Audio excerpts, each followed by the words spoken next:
The fishing line. Charlie Baker cast his line into the city pond and heard the satisfying plop of the sinker hitting the water.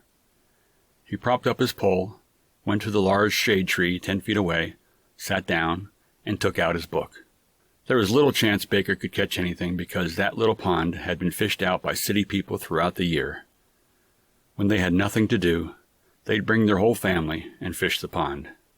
And all the time Charlie had been coming to the pond, he'd only see one fish pulled out, but it didn't stop dozens of others coming to the pond each week.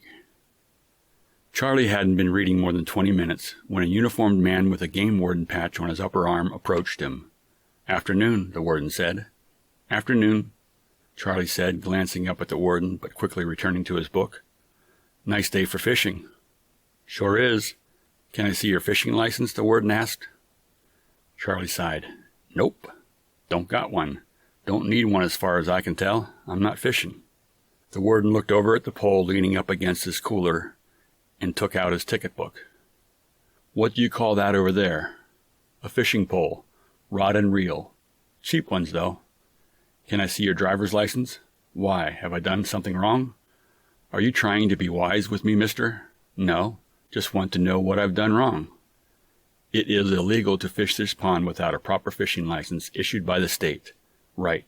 And as I told you before, I'm not fishing."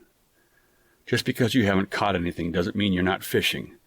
Reel it in now, or I will call the city police and have you formally arrested." Baker looked up at the warden and shook his head. "Okay, if you insist." Charlie put down his book, picked up his rod, and began reeling it in. He pulled the line out of the water and showed the warden. "See, warden, no hook and no bait. Sinker only. Absolutely zero chance of catching anything, except maybe flack from local authorities who don't understand a man's need to get away and act like he's fishing."